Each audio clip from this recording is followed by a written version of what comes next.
Selamat pagi dan salam sejahtera untuk kita semua. Yang terhormat Bapak Ibu dosen penguji, perkenalkan nama lengkap saya Clarita Wonga SPD, mahasiswa pendidikan profesi guru tertentu tahap 2 tahun 2025, program studi pendidikan bahasa Indonesia di LPTK Sanata Dharma dengan NIM 259411028, alamat sekolah Smak Santo Yosef Reina Demetrius Mukusaki. Pada hari ini saya akan melakukan praktek pembelajaran dalam rangka penilaian uji kinerja di Smak Santo Yosef Reina Demetrius Mukusaki dengan materi teks laporan hasil observasi. Ini KTP saya. Demikian perkenalan dari saya. Sekian dan terima kasih. Selamat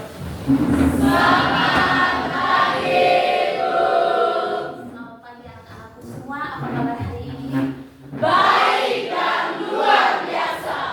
Semangat pagi. Pagi luar biasa. Tetap semangat. Oke, sebelum kita mulai dengan materi kita pada pagi hari ini, Ibu minta salah satu siswa untuk pimpin kita dalam doa.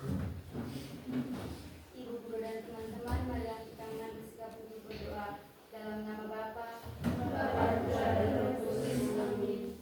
Ya Bapa dalam surga, puji dan syukur-Mu kami aturkan atas perlindungan-Mu dari malam hingga pagi ini. Sekarang kami akan melakukan kegiatan belajar mengajar kami. Tolong bimbinglah kami agar kami dapat melakukan kegiatan belajar mengajar kami dengan baik. Ya Bapa, nama-Mu kami puji kini dan sepanjang masa.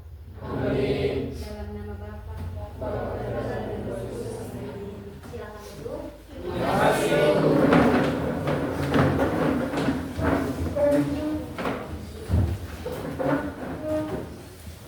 Yang pertama, sebelum kita melanjutkan dengan materi kita, Ibu akan mengecek kehadiran kita ya. Jadi semua harus bisa jawab.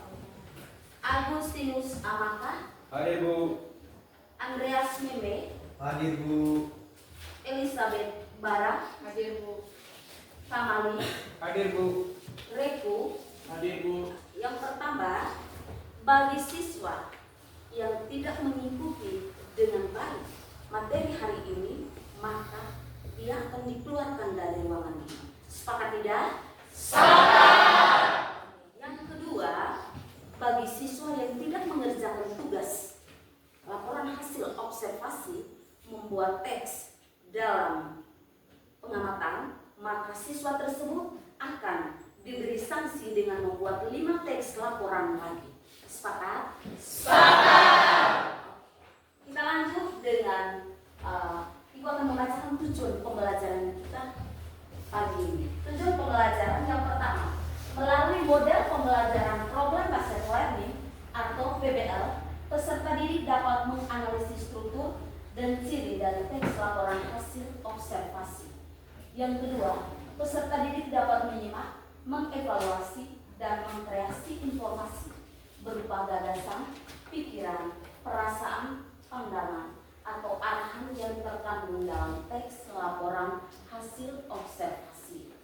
Dan yang ketiga, peserta didik dapat membaca dan mengevaluasi informasi berupa gagasan, pikiran, pandangan, arahan, atau pesan dari teks visual dan audiovisual untuk menemukan makna yang tersurat dan tersirat dalam teks laporan hasil observasi.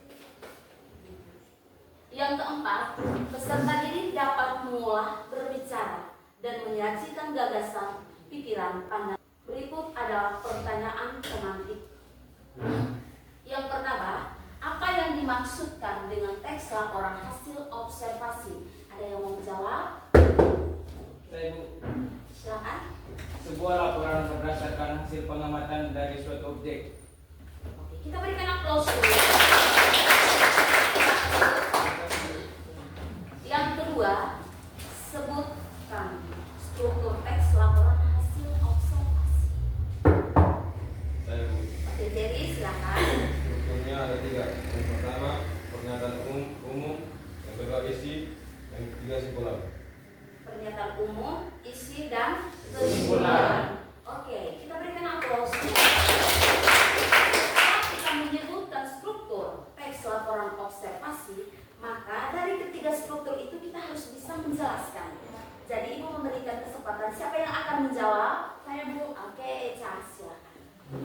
pernyataan umum berupa informasi umum sekitar objek, nama Latin, asal-usul, dan informasi lainnya.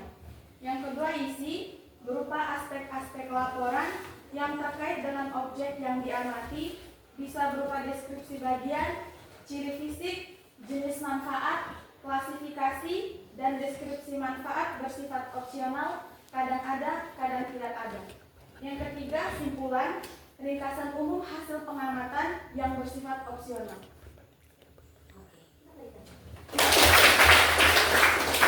Yang berikut pertanyaan. Bab 1 materi kita pada pagi hari ini yaitu bijak mengelola ekosistem melalui teks laporan hasil observasi.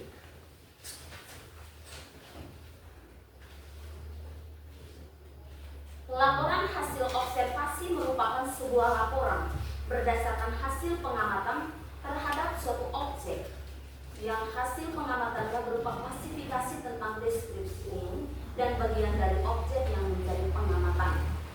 Tadi teman kita telah menjelaskan ya, Arya, coba Arya ulang dulu pengertian dari teks laporan hasil observasi. Sebuah laporan berdasarkan hasil pengamatan dari suatu objek.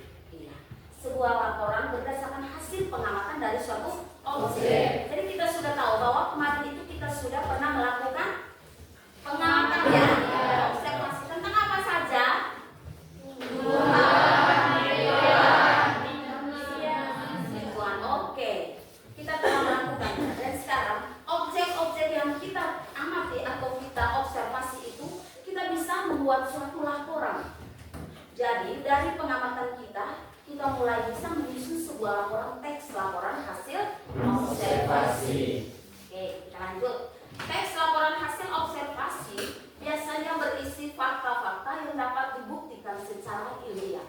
Tujuan teks laporan hasil observasi adalah untuk mendapatkan informasi dan penjelasan rinci mengenai suatu hal dari suatu pandang ilmuwan kepada pembaca. Yang berikut adalah struktur teks laporan hasil observasi. Tadi kita telah pelajari pada bagian awal, pada bagian pertanyaan pemantik. Di dalam pertanyaan pemantik itu terdapat struktur teks laporan hasil observasi. Di situ kita bisa melihat dan membaca bahwa struktur teks laporan hasil observasi itu ada berapa? Ada tiga. Jadi ketiga struktur itu ada di depan dan tadi telah dijawab oleh temanmu siapa? Kita coba jawab dulu struktur itu, setelah jawab dan menjelaskan supaya kita bisa mengulangi kembali ya materi kita tadi di dalam pertanyaan. Oke, yang pertama pernyataan umum berupa informasi umum sekitar objek, nama Latin, asal-usul, dan informasi lainnya. Yang kedua, isi berupa aspek-aspek laporan yang terkait dengan objek yang diamati, bisa berupa deskripsi bagian, ciri fisik, jenis, manfaat, klasifikasi, dan deskripsi bagian bersifat opsional, kadang ada, kadang tidak ada. Yang ketiga, simpulan, ringkasan umum hasil pengamatan yang bersifat opsional. Oke, itu ada ketiga struktur teks laporan hasil observasi.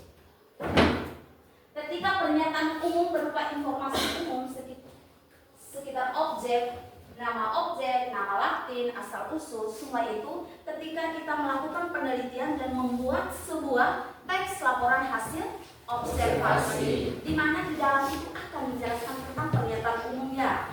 Ketika pernyataan umum itu, sehingga sebentar kita membaca dalam teks yang disiapkan yaitu tentang kupu-kupu dan di dalam itu ada ya. Jadi kita bisa menilai ketika kita melihat teks laporan hasil observasi, oh ternyata teks itu menceritakan tentang ini dan di dalam itu ada pernyataan umum, ada objek, nama Latin ya. Betul tidak? Betul. Oke, kita lanjut. Teks hasil observasi dapat dikreasi tidak sekedar menyampaikan informasi faktual, tetapi bisa juga dengan hal-hal yang bersifat argumentatif. Dengan demikian, melalui objek yang sama, kita dapat menyampaikan informasi sekaligus sebuah argumen yang kuat tentang gagasan tersebut. Ya. Teks laporan hasil observasi berisi informasi mengenai suatu hal berdasarkan terlihat di lapangan yang ditulis secara objektif dan apa adanya. Iya, di sini teks laporan hasil observasi yang kita amati ya. Ketika kita turun ke lapangan, kita harus bisa menulis itu sesuai dengan fakta, kenyataan ya. Jangan sampai ketika kamu pergi ke sana untuk observasi tentang pohon kelapa, tetapi di sana kamu menulis tentang pohon pepaya. Jadi dia tidak sesuai ya. Jadi kita harus betul-betul melihat bahwa batang kelapa dari akar, batang, daun, kita meneliti ya, kita melihat, kita observasi, mengamati model bentuknya. Sehingga ketika kita bawa untuk menulis sebuah laporan teks observasi, semuanya benar-benar sesuai dengan faktanya ya, ketika kita melakukan observasi di lapangan. Yang berikut, penyebab perbedaan penyajian teks laporan hasil observasi. Perbedaan sudut pandang saat membahas objek pengamatan. Penekanan aspek yang dilaporkan berbeda. Data-data tulisan yang digunakan berbeda. Dan kemampuan menyampaikan detail dari tips menulis. Kadang ya, ketika kita melakukan observasi, kadang kita tidak bisa membedakan. Oh ya, ini daunnya sama. Intinya itu tumbuhan, dia memiliki daun yang sama ya. Ternyata model dan bentuknya itu berbeda ya. Sehingga dari data itu kita mulai menulis dan mengambil semua ke dalam. Ternyata kedua data itu berbeda. Maksud kita bahwa tumbuhan itu semua daunnya sama model dan bentuknya. Dan ternyata itu tidak ya. Jadi ketika kita turun ke lapangan untuk melakukan observasi, jadi dari situ kita harus benar-benar melihat bahwa model bentuk dari ini seperti ini. Kalau kita meneliti atau kita melakukan observasi tentang pohon rambutan, dia berbeda dengan pohon kelapa atau pepaya ya. Ketika kita turun meneliti tentang hewan peliharaan kita, misalkan sapi, dia berbeda dengan babi, dengan anjing ya. Dari ukuran, postur tubuhnya juga sudah berbeda. Jadi ketika kita melakukan pengamatan itu, kita harus sesuai fakta dan kenyataan di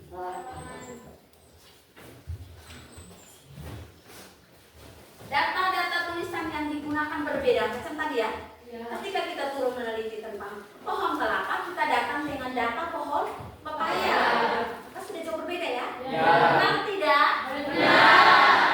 Seperti itu. Makanya kita melakukan observasi itu sesuai dengan fakta ya di lapangan. Kemampuan menyampaikan detail dari pihak penulis ya. Kadang seorang penulis ketika dia mau menyampaikan atau membacakan hasil tulisannya itu berupa teks laporan hasil observasi, kadang gugup ya. Kadang tidak logis, menggunakan kata-kata atau kalimat yang ditulis itu tidak logis ya. Sehingga penyampaiannya itu penulisan dalam laporan itu kadang kalimat yang digunakan itu tidak logis, sehingga pembaca itu dia tidak memahami. Benar tidak? Maksudnya apa ketika dia menulis ini, tetapi artinya berbeda dari tulisan. Jadi kita tidak bisa memahami ya. Saya juga bingung lah, pasti ya. Sekarang kita lanjut. Ya, manfaat dari fakta-fakta dalam teks laporan dapat menambah wawasan dan pengetahuan pembaca. Gambar apa yang ada di depan? Buku. Dari buku itu, kalau kita baca buku berarti wawasan kita bertambah. Ya. Dari situ, ketika kita turun melakukan observasi di lingkungan, kalau wawasan kita sempit, maka kita tidak bisa berbuat apa-apa ya, adik. Benar tidak? Benar. Seperti itu. Ketika gambar buku ini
suatu objek yang terlihat nyata, misalnya membaca, memukul, mendengar, mengendarai, menyirami. Oke. Sudah jadi? Sudah, Bu. Oke. Yang ketiga, kopula. Siapa yang mau menjawab? Kelompokan objek dalam satuan-satuan tertentu, misalnya terbagi, terdiri, atas, dan termasuk. Oke. Yang terakhir, istilah teknis. Siapa yang mau menjawab? Oke. Silakan satu orang. Teknis digunakan dalam teks laporan sesuai dengan topik yang dibahas mengenai bidang tertentu. Oke, Ibu akan bagi lembar kerja peserta didik kita ya. Di dalam ini, sebelum kita mulai bekerja, kita semua dengar baik-baik sebelum melakukan, sebelum bekerja. Yang pertama itu tulis nama kelompok, ya. Jangan lupa karena di dalam ini sudah disiapkan. Setelah itu baca teks laporan hasil observasi tentang kupu-kupu. Dan ketika kalian sudah baca apa, nanti bisa minta waktu Ibu untuk menjelaskan kembali ya. Oke, adik-adikku semua, selamat bekerja dan tetap semangat.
Presentasi.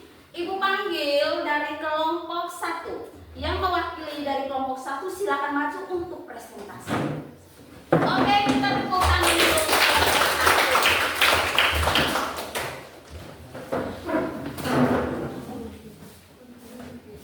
Oke, waktu dan kesempatan Ibu berikan kepada kelompok 1. Baik teman-teman, terima kasih atas waktu yang diberikan kepada kami.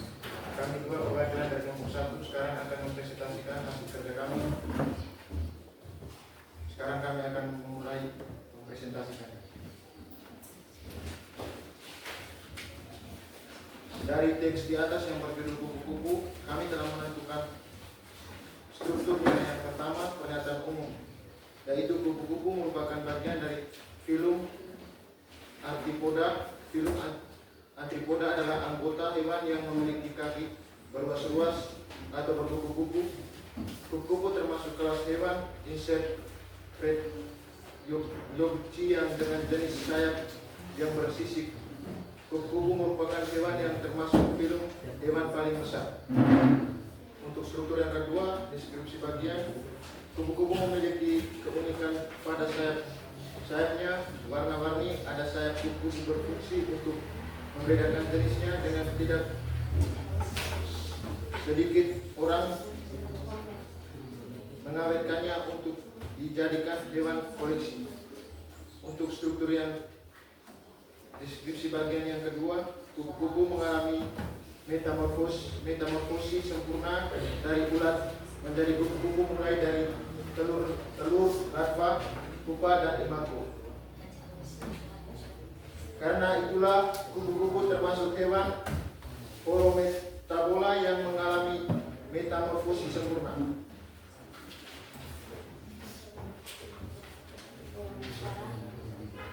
Untuk struktur yang terakhir, deskripsi manfaat. Di balik keindahan sayapnya, kupu-kupu bermanfaat dalam ekosistem. Manfaatnya adalah melakukan penyerbukan pada tanaman.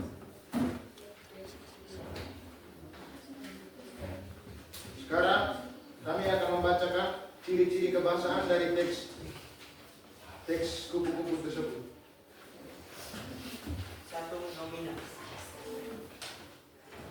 1. Nomina. Kupu-kupu Arthropoda sayap ekosistem.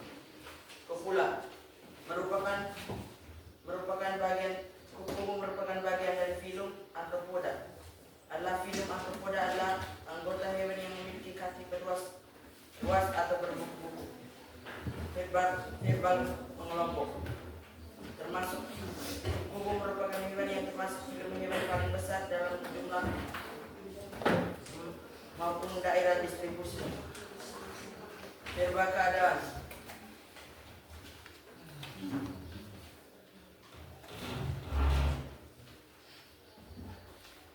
Termasuk verbal pengelompok mempunyai anggota hewan yang mempunyai kaki berluas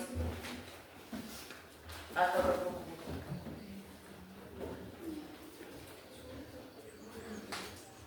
Istilah teknis. Filum Arthropoda yakni hewan yang memiliki kaki berbuku-buku. Insect Patrigota dengan jenis sayap yang bersisi. Baik, itulah hasil presentasi dari kami. Atas waktunya kami ucapkan terima kasih. Kita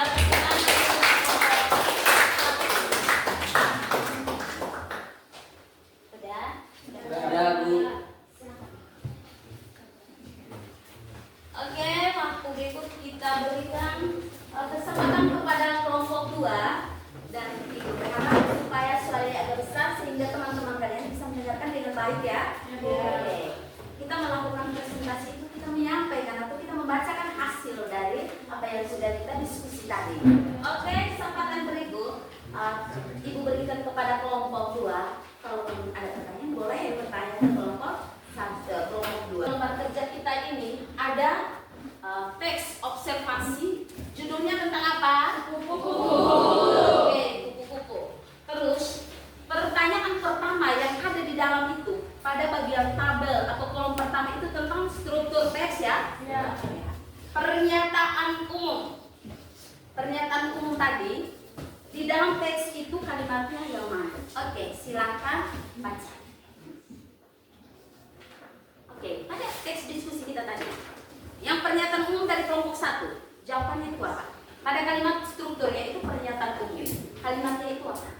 Oke, silakan baca kelompok 1. Kita dengar ya. Kupu-kupu merupakan bagian dari filum Arthropoda. Iya. Filum Arthropoda adalah anggota hewan yang memiliki kaki berluas-luas atau berbuku-buku. Kupu-kupu termasuk kelas hewan insect Petrigota dengan jenis sayap yang bersisik-sisik. Kupu-kupu merupakan hewan yang termasuk filum hewan paling besar. Iya. Itu jawaban yang pertama pada struktur pernyataan umum dengan pertanyaan di dalam diskusi tadi ya. Apakah dua kelompok ini sama? Sama jawabannya? Ya. Oke, baik. Kita lanjut ke pertanyaan kedua yaitu deskripsi bagian pada tabel yang pertama dalam kertas lembaran diskusi kita tadi. Oke. Lihat di dalam pernyataan struktur teks deskripsi bagian pertama. Kelompok 2 silakan menjawab untuk nomor 2-nya. Oke. Warna-warni dan keunikan sayap kupu-kupu berfungsi untuk membedakan jenis. Apakah kelompok 1 dan 3 sama jawabannya dengan kelompok 2? Sama. Oke, sama. Sekarang kita lanjut ke kelompok 3. Masih pada bagian struktur tadi. Lihat di soal diskusi kita tadi. Yang kalian sudah presentasikan tadi, maka kita bahas kembali. Ya. Untuk deskripsi bagian kedua, coba kelompok 3 menjawab. Yaitu tidak sedikit orang mengagumi kupu-kupu karena keunikan sayapnya, warna-warna dan perbedaan sayap kupu-kupu yang berfungsi untuk membedakan jenisnya. Karena keindahan dan keunikan kupu-kupu, tidak sedikit orang yang mengawetkannya guna dijadikan hewan koleksi. Oke, bagaimana kelompok 1 dan 2? Apakah jawabannya sama? Sama ya? Oke, sama. Kita lanjut. Jadi di dalam diskusi tadi, Ibu yakin pasti kalian kerjanya sama-sama ya dalam kelompok. Ibu bangga pada kalian ya. Terus yang berikut pada deskripsi manfaat. Deskripsi manfaat. Oke. Silakan kelompok 1 deskripsi manfaat. Ayo kita bahas kembali hasil diskusi kita tadi. Oke. Cepat sudah, semangat. Harus semangat ya. Cepat sudah. Pada deskripsi manfaat. Sayapnya, kupu-kupu bermanfaat dalam ekosistem. Manfaatnya adalah melakukan penyembuhan tanaman. Oke. Bagaimana jawaban dari kelompok 1 ini? Apakah kelompok 2 dan 3 sama? Sama. Oke. Silakan kita masuk ke bagian ciri kebahasaan nomina dari kelompok 2. Silakan. Ayo. 1. Kupu-kupu. 2. Artropeda. 3. Sayap. Dan yang terakhir ekosistem. Oke, kelompok 1 dan 3 sama. Kita lanjut ke kopula dari kelompok 3. Kopula yang pertama, ular itu jadi kupu-kupu setelah mengalami metamorfosis. Yang kedua, kupu-kupu adalah serangga yang bersayap. Yang ketiga, sayap kupu-kupu merupakan struktur yang kompleks. Oke, bagaimana kelompok 1 dan 2? Ciri-ciri teks laporan hasil observasi ada 6 ini. Yang kita bahas tadi di dalam diskusi kita hanya 5. Apa saja? Oke,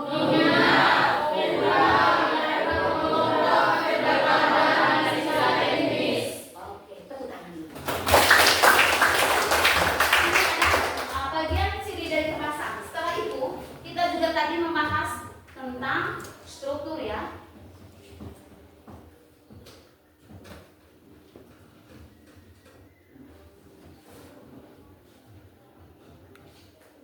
Ini struktur teks laporan hasil observasi. Ada berapa ini?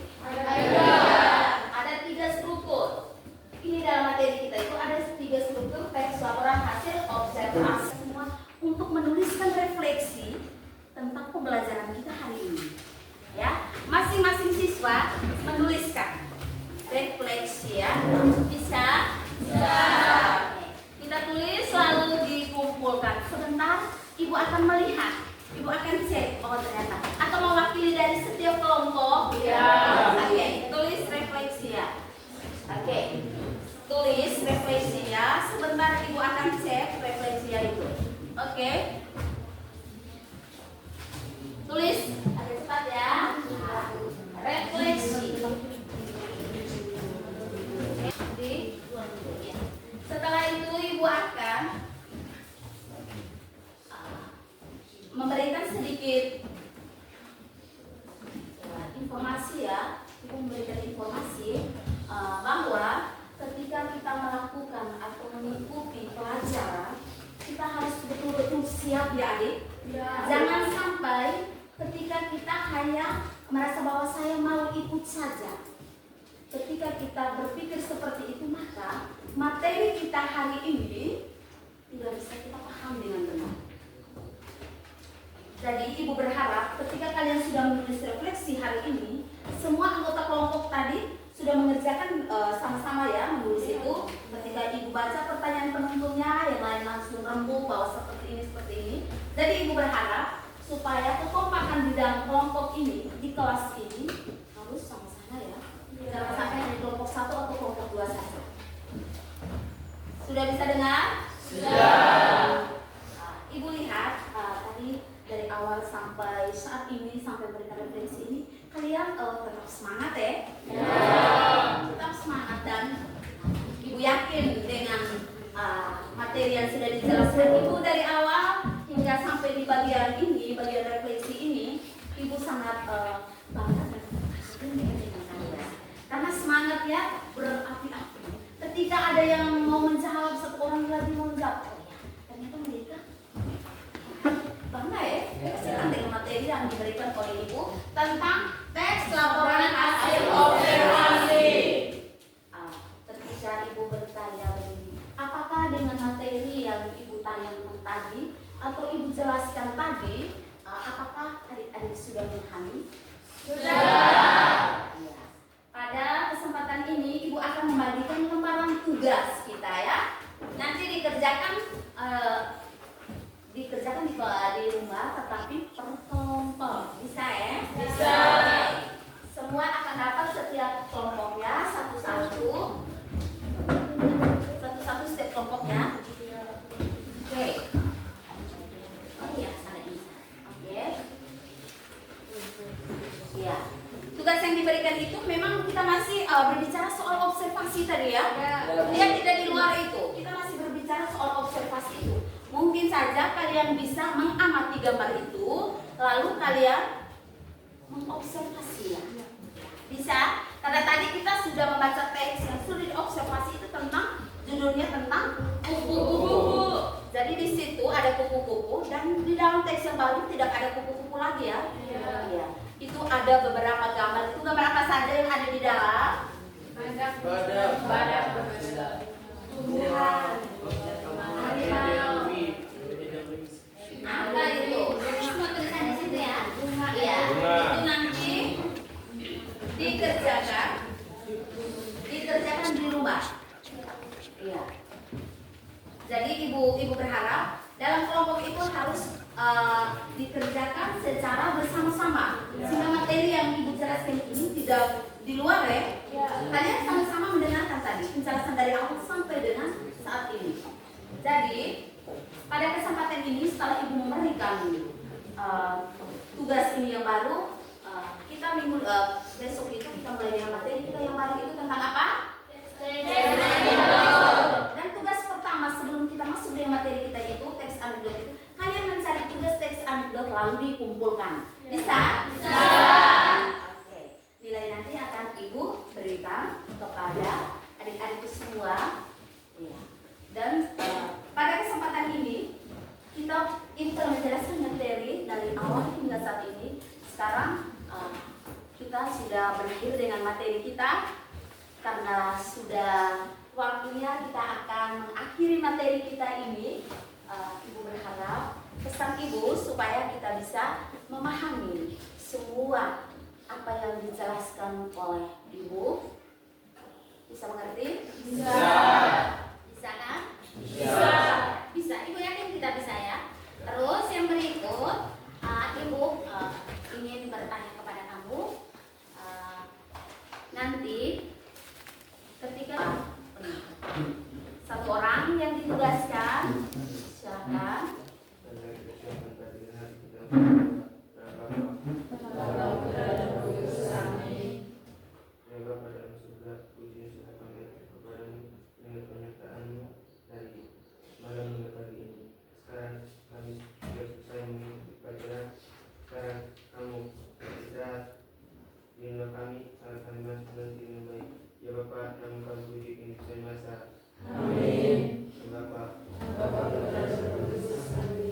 Oke, silakan duduk. Terima kasih.